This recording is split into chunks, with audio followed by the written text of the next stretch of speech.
dari hati lagi lama-lama. Kamu bikin gini dong, kamu kasih ini dong, kasih ini dong. Saat kedalaman hati soal rasa mulai dipertanyakan dan diganggu banyak persoalan. Di saat itu pula segala keraguan muncul ke permukaan. Atta Halilintar menyuarakan kegundahan tentang hubungannya bersama Aurel Hermansyah yang belakangan santer dikabarkan renggang. Termasuk ketika Aurel mengunggah potret lengkap dengan tulisan "Silence is Gold" yang ditafsirkan beragam oleh warganet. Segala kegalauan yang dituangkan Aurel di dunia maya dijawab Atta Halilintar saat ditemui tim Insert Senin kemarin. Sang konten kreator tak menampik bahwa hubungan mereka memang renggang. Ego masing-masing hingga ramainya komentar miring dari warganet disebut sebagai akar persoalan. Ya namanya hubungan kadang-kadang ada ngambek-ngambekan, ada ego masing-masing, ada putus nyambung, ada kayak gitu-gitu.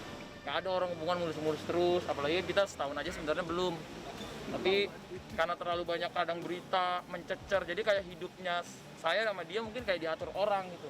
Jadi udah nggak dari diri sendiri gitu. Jadi yang saya lihat mungkin kalau saya pribadi karena udah sering berjuang gitu ya, saya berjuang. Jadi kalau saya kayak gitu-gitu masih nggak ngaruh gitu.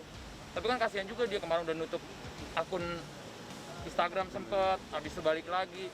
Dia ada salahnya, aku ada salahnya. Jadi aku nggak bilang aku bener, dia salah, enggak. Kita sama-sama ada salahnya. Sebenarnya kan cuman dalam hubungan tuh laki-laki sama perempuan tuh egonya harus ada yang dipendam, ada yang diredam gitu. Jadi itulah yang kita sedang belajar gitu.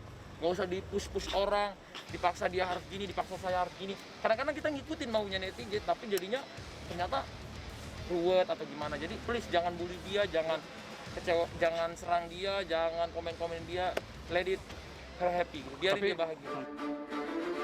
Saat kisah cinta mereka jadi sorotan, di saat itu pula Atta merasa bahwa terlalu banyak suara sumbang yang berseliweran di dunia maya. Baginya itu bukan persoalan besar, tetapi untuk Aurel ada hal-hal yang membuat Putri Anang ini justru tertekan hingga sempat memutuskan rehat bersosial media. Buntutnya, hubungan mereka pun kian renggang saat banyak nada sumbang bermunculan. Soalnya kadang-kadang menurut saya yang bikin rusak-rusak itu netizen gitu. Karena ada banyak netizen yang nyampein berita buruk dia ke saya, berita buruk saya ke dia. Itu yang membuat jadinya kadang nggak semua orang bisa nggak baca komen, nggak baca DM, nggak bisa kita paksa semua orang kayak gitu. Jadi kalau misalnya terlalu banyak netizen yang ngomong-ngomong buruk ini segala macam, jadinya menurut saya jadinya bisa kena psikis orang, bisa kena mental orang. Bagaimana menyikapi komentar miring di sosial media? Setiap orang tentu punya takaran dan cara berbeda-beda. Namun bagi Aurel, tampaknya hal ini sangat mempengaruhi dirinya. Lalu benarkah keteguhan hati, termasuk saat menjalin asmara sekalipun, bisa goyah ketika terus-menerus dirundung komentar miring dan beragam anggapan warganet? Walaupun dia public figure, dia harus mempunyai ranah privacy gitu. Jadi apakah mempengaruhi hubungan? Iya, kalau setiap hari diomongin negatif tentu mempengaruhi sebuah hubungan atau bahkan mempengaruhi karakter seseorang dan juga bisa menimbulkan stres hingga depresi. Jadi ya emang ini sudah saatnya kita untuk melihat lagi apakah sosial media yang kita miliki ini mensupport kita atau justru malah menjatuhkan kita. Ingat, mungkin ini hanya tulisan yang kalian ketik dengan jempol kalian, tapi kalian harus menyadari bahwa yang kalian ketik itu memberikan efek atau dampak buruk bagi orang yang kalian berikan komen yang tidak baik. Jadi tetap bijak dalam sosial media, dan kalau dirasa sosial media sudah tidak menyenangkan, tidak ada salahnya untuk sejenak kita rehat dan kita kembali mungkin pada saat kita merasa siap, tentunya dengan hal-hal yang jauh lebih baik. Jangan pernah nyala-nyalain Aurel, jangan pernah nyerang-nyerang Aurel, dan pernah bully-bully dia, jangan. Tapi bully saya nggak apa-apa, tapi jangan bully dia, kesian. Saya lihatnya tuh kesian, jadi kayak ini udah korban sosmed. Jadi orang bisa emosi kapan aja gitu. Jadi menurut saya kalau sosmed terus membuat dia seperti itu, dia akan sakit juga. Mungkin sekitarnya kena, di telinga-telinganya masuk. Mungkin dia nggak seumur sedewasa saya gitu. Kalau saya kan dari dulu saya memang bodoh amat sama orang-orang kayak gini kayak gitu, bodoh amat. Meminta agar warganet tak terus-menerus mengusik Aurel di sosial media, Atta Halilintar juga menegaskan bahwa hubungannya bukanlah settingan seperti yang dituduhkan segelintir orang. Begitu pula soal tudingan tentang Atta yang dianggap sekedar memanfaatkan Aurel selama berpacaran.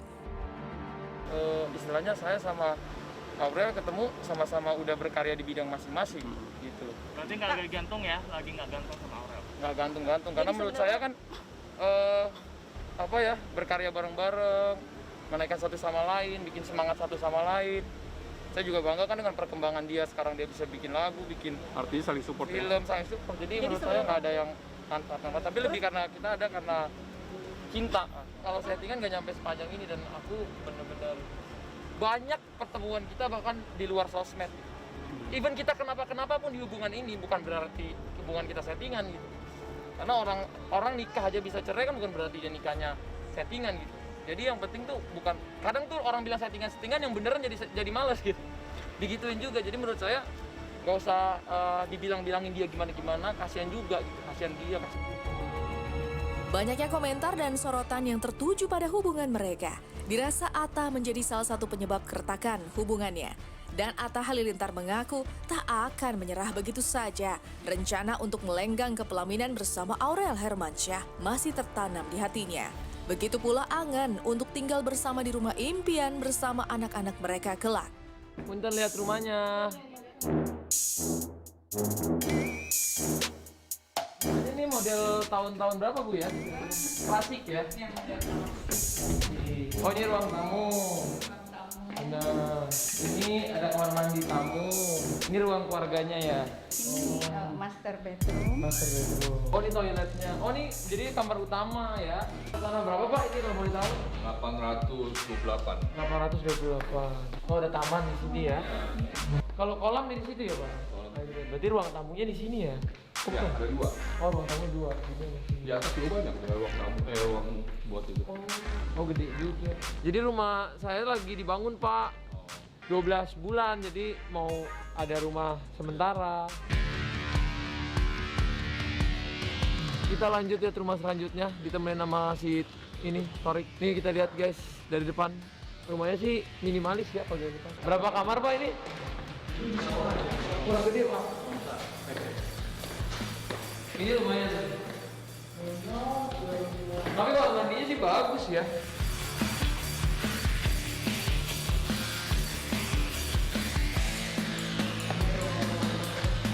Rencana aku yang sekarang ini kan ada mau pembangunan, jadi aku lagi pindah rumah dulu sementara, dan memang aku planning kan pengen punya rumah masa depan gitu ya, yang udah siap buat anak dan lain-lain. Apalagi kalau anaknya mau banyak kan, yang sekarang tuh kamarnya 1 doang, kamar aku doang. Jadi mau rumah yang kamarnya 10, kamarnya banyak gitu kan, mau punya anak 15. Yakin bahwa niatan baik untuk membawa hubungan ke jenjang yang lebih serius lagi masih bisa terrealisasi. Atta tak hanya menyiapkan rumah impian, sang konten kreator akan terbang ke Pulau Bali. Selain untuk menghabiskan tahun baru di sana, Atta juga ingin bersilaturahmi dengan Aurel dan keluarga di Pulau Dewata. Pertemuan itu diharap Atta bisa memperbaiki hubungan mereka. Ya memang kan kita lagi LDR ya, ini aku lusa ke Bali nih. Ke Bali. Bareng dia? Semoga, iya kan dia di Bali udah lama. Udah 3 bulan. Semoga bisa ketemu, bisa bisa silaturahmi dan lain-lain. Ya walau bagaimanapun pasti ada ini ya, rintangan-rintangan lah ya. Kalau udah ada hubungan, ada niat baik kan biasa ada rintangan. Yang nikah kan mereka. Gini, aku kadang suka bingung kalau yang ditanya kita karena yang orang tua itu mensupport kalau memang anaknya merasa sudah yakin gitu ya. Balik lagi yang menjalani rumah tangga itu kan anak, bukan orang tua.